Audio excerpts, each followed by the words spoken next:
Hey everyone, John Villarreal here, JD, MBA, and Master of Communication. I've got a video here where I'm going to rank the top 12 business schools in the world according to me. You're going to want to watch this video from start to finish because I've got lots of great information in here. Also, I'm going to break out each business school in their own video about why I ranked it, where I ranked it, what I think is the strengths and weaknesses of each of those business schools. You're going to want to watch each of those videos as well. Let's get into it right now. Hey everybody. Okay, here's the thing. You see a lot of rankings out there, whether it's Business Week, Forbes, Fortune, The Economist, Financial Times, to rank business schools. You have to ask yourself, which ranking do you look at? Poets and Quants has their own ranking. I'm not making any commentary on those rankings. Interestingly enough, I've actually applied to a lot of the top business schools right now. I might talk about that later in another video about why I'm doing that. And so I've done a lot of research, having an MBA already, and having a JD MBA and Master in Communication, having a family, being more advanced in experience in my career. I've had to be really intentional about which programs, who do I think is the best and why. And so I've done lots of research. I've talked to a lot of these schools. I've talked to some of these schools repeatedly, admissions officers, students. I've gone to webinars. So I've done a lot of research on this, and I think I have some information that I can share with you. And if you're going through this process right now, and I think business school applications are up, this could be really valuable for you. So you got to stay with this the whole way. So here's what I'm going to say. There's different ways and different methodologies to rank business schools. And you have to ask yourself, all those methodologies, those metrics, are those important to you? To me, when I look at this for myself, and I think this is going to be applicable for a lot of people in my personal opinion. First of all, this is all my personal opinion only. I'm not alleging any facts, not casting any aspersions. Please look at all the disclaimers in the description. I'm not giving any advice. You have to make your own decisions, but this is my opinion and my experience. Here's the thing. You have to ask yourself, what are you trying to get out of business school, right? And what are these metrics really measuring? So you look at selectivity and how many people applied, and GMAT scores and GRE scores and all these different things, and starting salaries. Most of those, in my opinion, don't matter. Like, if I knew I could go to school X, Y, or Z, and that school would get me the job of my dreams that would pay $500,000. This is obviously fictitious. This is obviously not real. It's hypothetical. Do I care what the selectivity is? Do I care what the ranking is? Do I care? That's a little bit different. Do I care? I mean, that's maybe a different question. But in other words, do I care what the average GMAT of that school is? No. Do I care what percentage of people they live in? No. You could put it another way. If everyone agrees that this school is number one, who cares what the selectivity is if you were able to get in there? You see what I'm saying? So it's really about what it does for you, in my opinion, outcomes. And so therefore, when I looked at this, I said, okay, reputation and stuff, like I went to, at the time, depends on which ranking you want to look at, a top 10, top 5 law school. I got into almost every law school I applied to in the top 20 with scholarships and fellowships to pretty much all of them. And I chose to go to this law school for certain reasons. This is about business school, so I won't get into that. But if someone were to ask me today, I'm an alumni, right? Like, hey, how do you rank law schools? I mean, I have a general idea, but if you're looking back 20 years, right? I mean, does that, or 10 years, or 5 years, or 2 years, or whatever it is, 30 years? So how valid is that? Again, what are these metrics measuring? Reputation. What is it measuring? Or you're asking other business deans of other business schools. Well, I mean, so bottom line for me, I looked at a couple of metrics. One, generally, what is the overall strength, reputation, academic power of that school? Totally, right? These are supposed to be business schools. And when you look at just things like starting income, or how many people are employed or have offers at graduation, so, I mean, a lot of these schools are sending 20, 30, 40, 50%, possibly plus, of their entire graduating classes, in my opinion, potentially to consulting or investment banking. That's great. But if that's really what your focus of your school is, I mean, that drives almost everything else, right? And all your other metrics. So are you really a business school, or are you a consulting or investment banking trade school? Which is nothing wrong with that, but that's a different thing. Versus one of the schools I'm going to talk about here, instead of having, like, I think this is a rough guesstimate, instead of having 20 or 30 top employers come there, they have like 200. That's a very different opportunity set. Nowadays, like myself, entrepreneurship is a hot topic. Are you really speaking and providing opportunities in entrepreneurship if most of your career opportunities are investment banking and consulting, right? So those are things we're going to look at. So what I'm saying is, number one, we look at the strength of what you learn. Do you have Nobel laureates here? What's your course structure look like? What kind of classes can you take? What optionality do you have to take classes? That's what we're going to look at as far as the academic strength. We're going to look at three main things. Number one is the academic strength and flexibility and methodology. Is it experiential? Is it normal classroom? Or is it case method? Or what's the mix there? So we're going to look at the academic portion of it. Number two, we're going to look at the career opportunities that come out of that school. That's very, very important. What range of opportunities you have, what level of opportunities you have, that's very important. The third thing we're going to look at, and you can also tie into that second piece, the network, the alumni. Every school really tries to push that, and obviously that's important, but we're going to talk about that component of it and my sort of experience of that being an alumni from some great schools, particularly like Cal Berkeley from a long time, so I have a little bit of a perspective on that. And the third thing we're going to look at, I think it's very different, I believe, I may be wrong, than any other ranking system. The third component we're going to look at is, what is the future projection for this school? Where are they going? Because everything's changing right now, right? We're having a lot more hybrid learning, distance learning, entrepreneurship is way up. So does a school that really focuses heavily on case methodology, does that really provide a platform for entrepreneurship? We'll talk about that, right? Maybe it does, maybe it doesn't. And maybe some schools are doing better than others. So I think there's a lot of shifts going on. So my methodology is going to really be premised upon, the overall academic strength of this school, in my opinion, because you're there to learn stuff. The second part is, what kind of opportunities, career and business opportunities does this school holistically possibly present in general, in my opinion. And the third thing is, where is the school going? In other words, you're applying now, or even if you go to school this summer, next fall, or a year from now, that's when you start. But you're going to be out of that school in 2 or 3 years, potentially, depending on the program, potentially longer, right? So you want to know where that school is going. If a school that you go to now is number 5, and 2 or 3 years from now it becomes number 15, that's a very different number, right, for you. So I'm not saying that's going to happen, I'm not predicting that, but the point is it's not important to look backwards, it's important to look forwards. So this is a general review of my top 12 and my methodology and my outlook.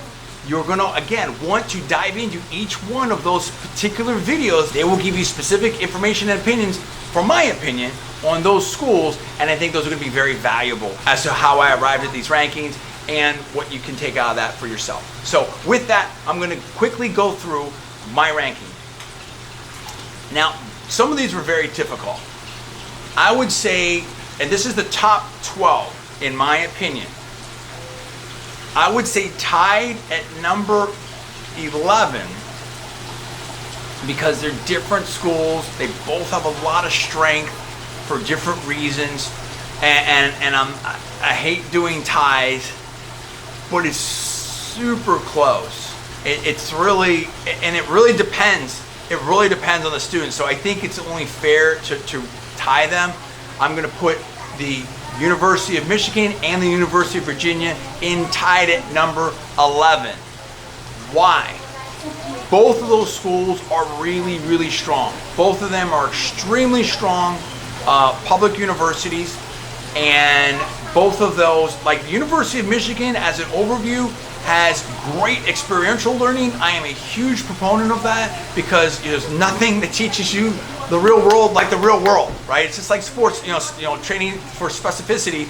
If you want to be a great runner, run. If you want to be a great lifter, lift. If you want to be great at anything, you have to practice that thing. So I'm a big believer in that. Theory is awesome, but you really need to go out there and do it. The University of Virginia and also Michigan places a lot of people in tech as well as consulting. It has a lot of different, it has strong entrepreneurship. It has a lot of different sectors and specialties that they're highly ranked on. So I think they offer a lot of great opportunities there. The other thing I like about Michigan is they have a lot of different ways to do their MBA. Everything from online to in person, part-time, executive. That's great because they're serving a broader audience. That also increases alumni base and increases opportunities, and hopefully will increase opportunities on the career side as well. So I'm a big proponent in that. I really believe that now and going forward, it's really important to offer different methodologies in learning. University of Virginia, super strong, case learning, new dean, also making big moves on the entrepreneurship front as well, including with some pretty significant scholarships. That is very important. They also have a PhD program that also focuses, I believe, on entrepreneurship. I got to double check that. I'll put some information in the description in that video, that specific video where I break down that. And I think that shows a commitment to that space. So I have some issues. I mean, the case method is great, but I also have some issues and some question marks on the case method in terms of, how do you learn finance from the case method, right? How do you learn experiential stuff in the case method? You don't. The case method is great, and Harvard's another one that is huge in the case method, in my opinion. The problem is with the case method, with the strength of the case method is you see a lot of different companies. It really makes you think. It makes you think on your feet. It makes you react. I can tell when I talk to students that I've done a lot of case methods. Training, they're used to being cold called and called on. They can react. They can think. So it does give a great foundation, but I think that you need to do more than just a case method. But I would put those two in at number 11. Number 10. This is also tough. It's very, very tough. And I go back and forth in my mind on this, but it's hard, but I'm going to go with Dartmouth. And people are like, whoa, John, I can't believe you're saying that. Dartmouth is a great school, and they have apparently, allegedly, really strong, and I have no reason to disbelieve this, alumni base. But you don't hear a lot about Dartmouth, and I think that they have a small alumni base. I think they are very heavily focused on. I think there's a focus on consulting. That's the other thing. Some of these schools that have been heavily focused on consulting, there's question marks about what's going to happen with the global economy. How strong is New York City going to be? Boston going to be going forward? If that's where you're placing a lot of your graduates, what happens if a lot of those companies start moving to Texas or Florida? Is your school positioned for that? Those are big questions. You can say the same thing in Silicon Valley. We'll get to that later as well. Those are all open questions. So again, that's where you have to have the diversity of alumni base, the diversity for career service, CDO, career development offices. These are all important factors to have, and that goes into this. Again, it's not just where the school is and where the school has been. It's where is the school going and what kind of opportunities can they offer for the graduates. That's super important. But Dartmouth is kind of up there, by itself.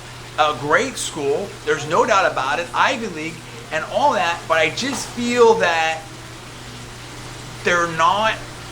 I'm concerned that my opinion, that they're not properly positioned for the future, and I think that's where I'm going to put them there. Number 9, Yale. Tremendous school, tremendous brand, have been making big improvements, really have been strengthening up, an absolute power Ivy. They're connected into the rest of the school. They definitely have a focus on global. They definitely have a focus on on sustainability and corporate social responsibility. And I think they offer a lot of great sort of dual degrees, an advanced management program. Now, there is a heavy, in my opinion, a heavy consulting base there and focus. And I think that it's important to, again, same thing that I said with Dartmouth. Can you expand past that? I've talked to a lot of those, the people there at Yale. Very nice, very responsive, great initiative, in my opinion. I really like the way they do the webinars where, you know, it's like a Zoom call and you have the back and forth. It's not just you're sitting there and being lectured to. I think that's important. I think they make an investment in the actual applicants, and I think that they're really trying to do some stuff on the entrepreneurship track. I've also seen they've done a lot of great venture capital seminars there and conferences rather. So I'm impressed by that. I think that they're making big moves in that and big investments, and I think Yale is a school that has come a long way and is still looking to improve further. So I put Yale in at number 9, and I'll dive further into those. Again, each of these schools are going to have a separate video on and dive into those, so you're going to want to watch those if you're interested in that school. Number 8. Again, I'm going to shock some people here. Columbia. John, you're putting an M7 at number 8? Yes, I am. Columbia is a great school. It is an M7 school. But once again, I don't know what the future direction is of Columbia. I think Columbia has had some, in my opinion, they haven't, you know, it's like in sports or in lifting. You're either getting better or you're getting worse. You know, you're rarely staying the same. And I don't think that they're doing anything necessarily wrong, but I don't know that they're making the improvements that the other schools are making. Some other schools have made some major improvements, and I'm not sure if Columbia has met those times. The second part of that is a New York City school, and they are heavily, in my opinion, focused. They have a lot of graduates that go to work in New York City. To the extent that New York City has diminished opportunities, that directly affects that school, in my opinion. It is a great, great school. I have no doubt that they'll make some adjustments, but right now, today, and in the future, if you were to project it, I'm going to put them in at number 8. Number 7. Number 7, again, a tough one. And again, a potential shocker. I'm going to say MIT. MIT, great school, doing some interesting things, heavily technical school, definitely also great for entrepreneurship, but you know, in my opinion, more of a technical entrepreneurship. But I think that they are an expensive school. I don't think MIT is as well positioned for the future, and that's why I'm putting them in there at number 7. And the problem that with MIT, at least in my own analysis, is every time I thought about MIT, it's like, okay, well, there's another school that was, in my opinion, a little bit better. It just didn't. It's hard to find the rationale for MIT, in my opinion, unless you are specifically in that technical zone. And for that, they're amazing. But you have to be more than that if you're going to be a top 5 school, business school, right? We're talking about business school, in my opinion. So I put MIT there. Number 6, Cal Berkeley. Cal Berkeley, yes, it's my Berkeley is my alma mater. You might say that I'm a little bit biased there, potentially, but here's the advantage of that. I know that school, or at least I knew that school before. I know graduates of that school. I saw that school when it was coming up. I know the saliency and currency that school gets in Silicon Valley and even beyond.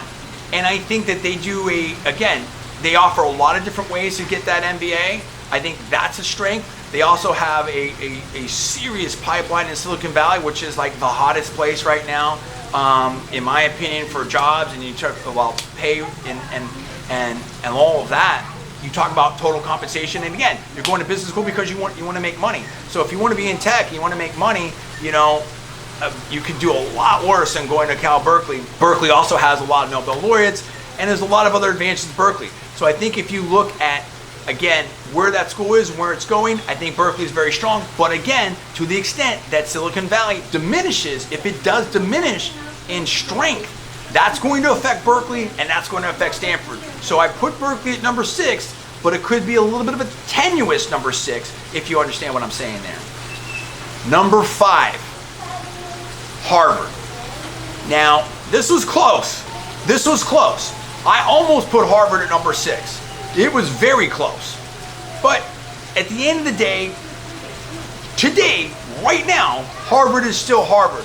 I think Harvard could very quickly fall out of that M7 zone if they don't make some adjustments. They have the case methodology, and again, that's all they do. Case methodology, it has, in my opinion, limitations. It has definite strengths, but if that's all you do, I think you're very much limiting yourself. Again, how can you learn amazing finance through just case methodologies? I don't know, tell me.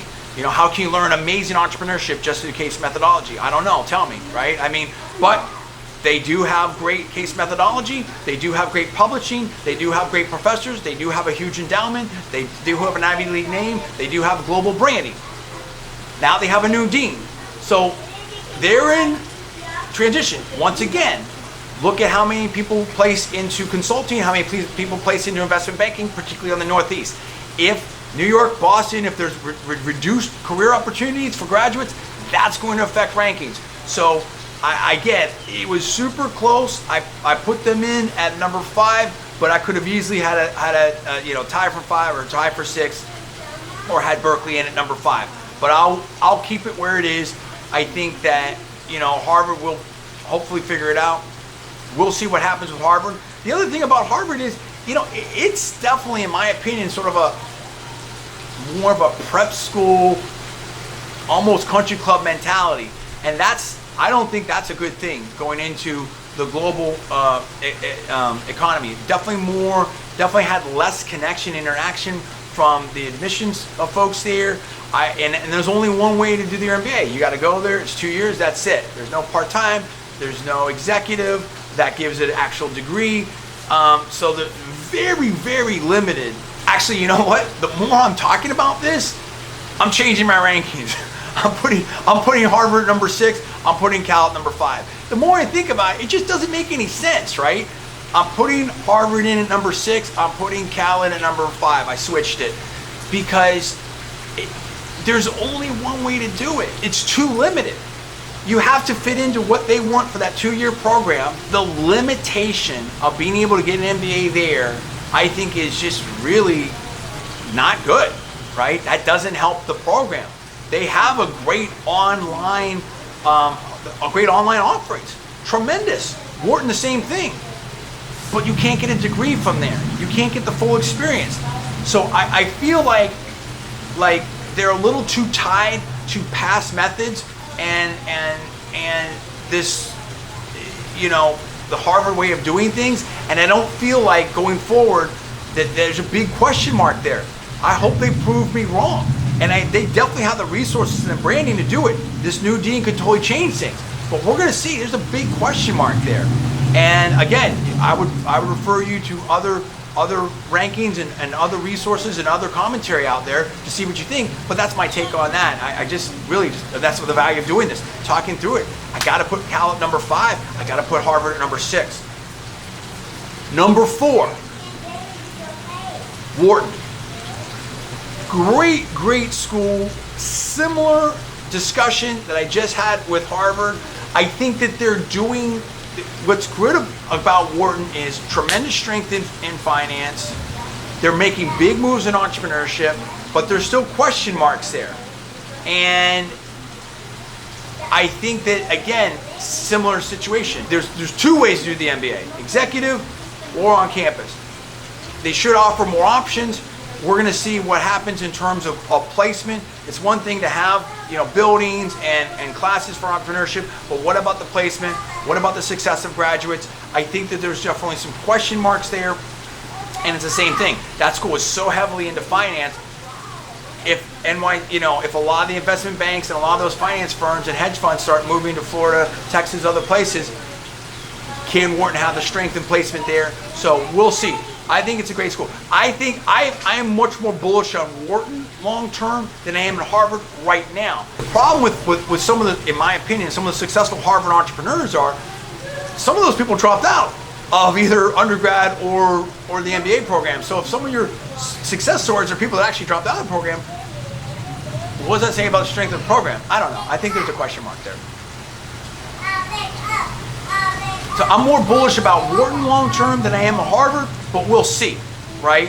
I think that Harvard has the capability to pivot better than Wharton, but I think that Wharton is doing a better job of actually making moves right now.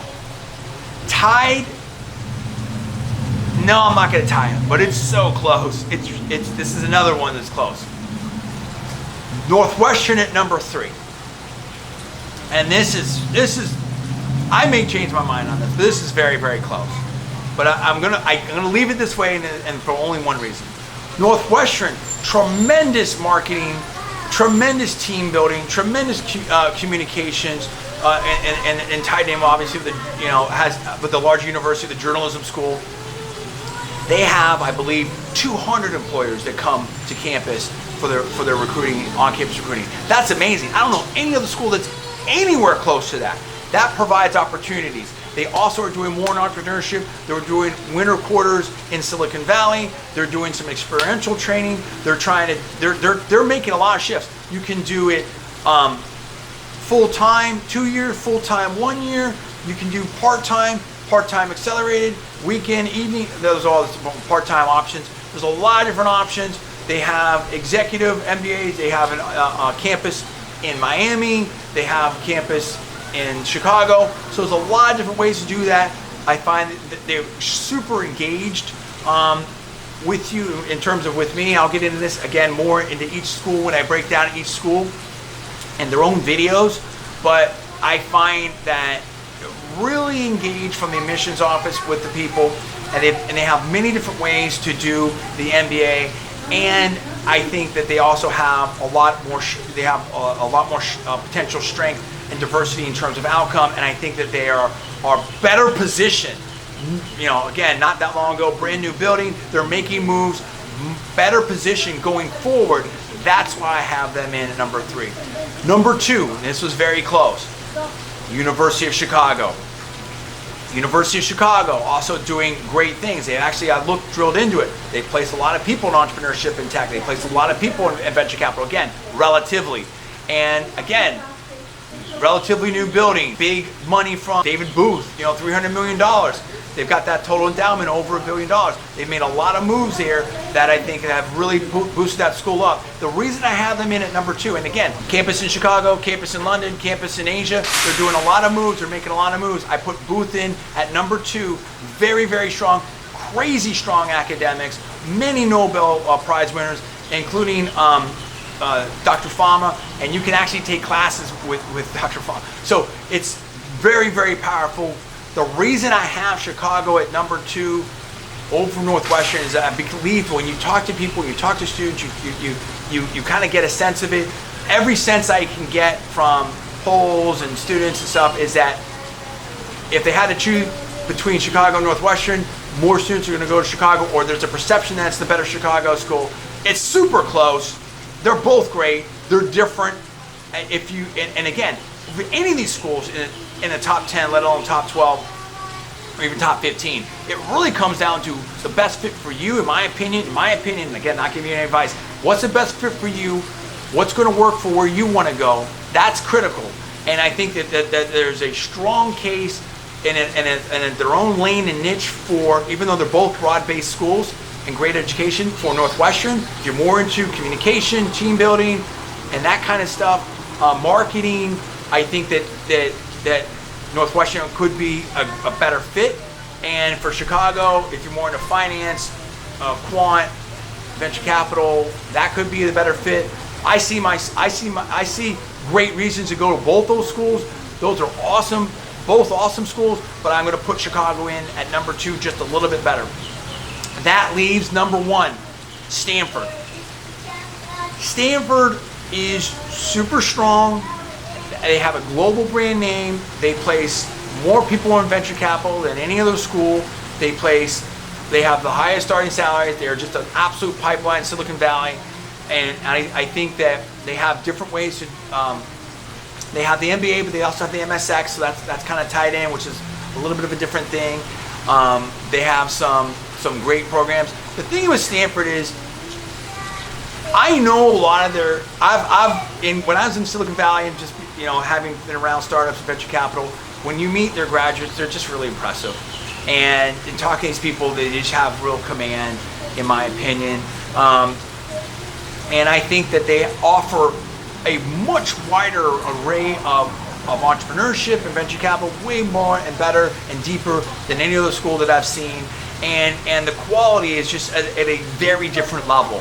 And that's just hard to quantify. But in my opinion, that's just where it is.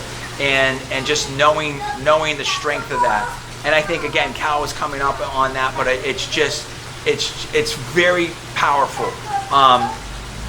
And so, I'll go deeper into that in that actual video. But once again, and you have to look at the results and where people want to go, and you look at the yield rates, and again, people are voting with their feet, and that's somewhat a view of rankings. But I think there's an absolute, to my opinion, there's a reality there. But to the extent they're very heavily focused in Silicon Valley, in my opinion, to the extent that Silicon Valley, some of those opportunities start moving to Miami or Austin or other places, that could affect Stanford. So we'll see, because it's great when what you're doing is the hot thing and it's working, but then you also have to have diversity. And I don't know that the Stanford network or Stanford name, carries as well as possibly some other schools, again, in Miami and Texas and some other places like that. So again, that's something that Stanford needs to be mindful of, is to present opportunities and option set beyond just Silicon Valley for its graduates. But right now, Stanford's number one. So that's my opinion. That's what I think. Check out all the descriptions and the disclaimers below in the video description. I'd love to have your comments. Let me know. Do you agree with my rankings? Do you disagree? What you put in the comments. What's your top 12? What do you think? Are you applying now? Are you thinking about applying? Do you want more detail? And what would you like to see in these individual school breakdowns that I'm going to do? My name is John D. Villarreal, JD, MBA, and Master's in Communication. Thank you so much for watching this video. Be sure to see all the other videos where I break down each one of these schools, and I'll see you next time.